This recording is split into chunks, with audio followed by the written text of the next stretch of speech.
बयान दे दिया है। वज़ीर दिफा ख्वाजा आसिफ ने बताया कि रिटायर्ड फौजी अफसर को कानून के तहत मुलाजमत के लिए वजारत दिफा से NOC की जरूरत होती है। जनरल राहिल शरीफ ने NOC के लिए वजारत दिफा से कोई राब्ता नहीं किया। तफसीलात मजीद क्या है जानेंगे अपने नुमाइंदे शहरियार खान से। शहरियार खान, वज़ीर दिफा ने पॉलिसी बयान में मजीद क्या तफसीलात बताएं?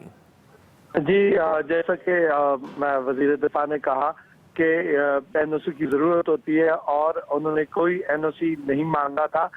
इस पर चेयरमैन सेनेट ने पूछा कि क्या उन्होंने GHQ से कोई इजाजत ली थी, क्योंकि उनका मुताल्लिका इदारा है।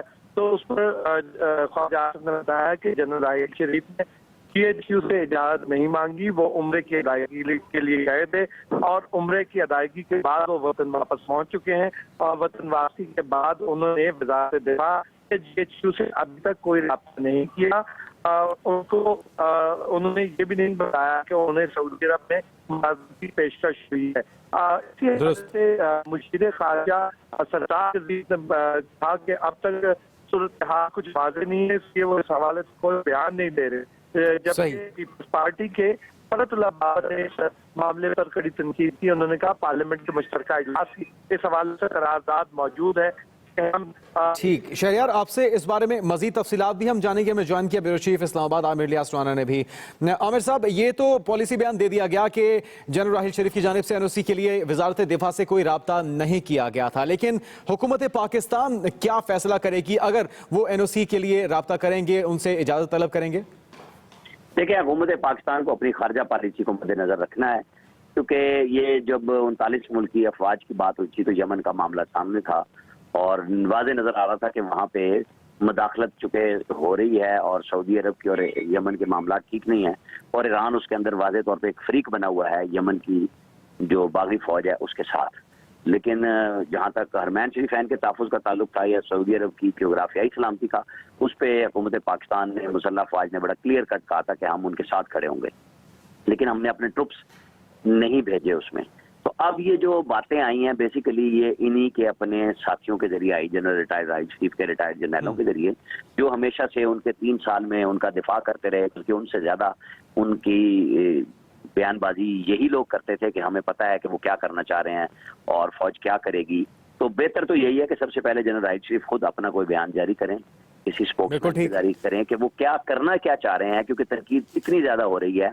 जैसे उस वक्त पार्लियामेंट का मुश्तरका इजलास हो रहा था जब यमन का इशू आया था, तो पाकिस्तान भर में हक में और मुखालफत में वहाँ फौज भेजने के मुजाहरे शुरू। अच्छा, ऐसी सूरत में आमिर साहब आपको क्या लग रहा है कि एक तो आपने कहा कि जनरल राहिल शरीफ को खुद ही अपना जो मौक़िफ़ है वो बयान करना चाहिए, साथ ही जो ताल्लुकात हैं, देरीना ताल्लुकात हैं सऊदी अरब के साथ पाकिस्तान के, अगर मना किया जाता है जनरल राहिल शरीफ को पाकिस्तान की जानिब से तो कोई ताल्लुकात पे भी असरअंदाज हो सकता है मामला? देखें, यही वो बात थी कि ख्वाजा आसिफ ने जैसे खुद पहले एक जगह बयान दे दिया कि वो उन्होंने कोई इंदिया दिया है कि वो जाना चाह रहे हैं और अब उन्होंने कहा कि उन्होंने कोई राब्ता भी नहीं किया है, तो गवर्नमेंट की पॉलिसी तो इसमें नजर आ रही है कि उनको इजाजत नहीं दी जाएगी। लेकिन सऊदी अरब की तरफ से कितना सिफारती ताल्लुकात को इस्तेमाल करते हुए दबाव पाकिस्तान पे आएगा कि जनरल राहिल शरीफ को NOC दिया जाए, कि अगर वो खुद विलिंग है जाने के लिए। और चूंकि हमारे जो जनरल जहांगीर करामत भी अमरीकी थिंक टैंक में काम करते रहे हैं, जनरल पाशा DGISI वो भी बाहर जाके नौकरी करते रहे हैं, तो ये मिसालें तो पहले से मौजूद हैं, लेकिन वो किसी ऐसी मिसाल में नहीं है जहाँ पे एक इस्लामी मुल्क दूसरे इस्लामी मुल्क के मद्दे मुकाबले आ जाए। जैसे कुछ रिटायर्ड जनरल्स ने कहा कि नहीं, जनरल राहिल शरीफ ने 3 शर्तें लगाई हैं और वो कह रहे हैं कि या मैं सालिस का किरदार अदा करूंगा या ईरान को बतौर मुबस्सिर इस 39 मुल्क की फौज के अंदर शामिल किया जाए, तो वो चीजें मान लेंगे सऊदी, तो फिर ये इसको ओके करेंगे। तो चूंकि चीज बराह रास्त ना सऊदी गवर्नमेंट ने कुछ इशू किया है, ना जनरल राहिल शरीफ की तरफ से कोई चीज बयान में आई है, और सिर्फ गवर्नमेंट की तरफ से आज वजीर दिफा ने ये बयान दे दिया है कि उन्होंने अभी तक इजाजत नहीं मांगी है।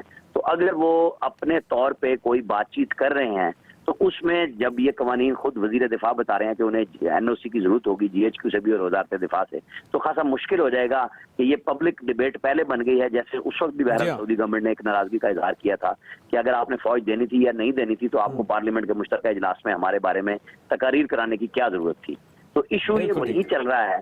इस मामले को बहरहाल बहुत जल्द हैंडल हुकूमत की सतह पे हो जाना चाहिए, इसको डिबेटिंग क्लब में नहीं जाना चाहिए।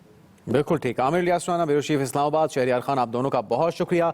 और अहम मामला जनरल रिटायर्ड राहिल शरीफ के 39 ममालिक के फौजी इत्तेहाद की मुबैना सरबराही के हवाले से वजीर दिफा ने आज पॉलिसी बयान भी दिया। आगे बढ़ेंगे। लाहौर से अहम खबर, महमूद बूटी इंटरचेंज के करीब दफ्तर में लगी आग पर काबू पा लिया गया है। 7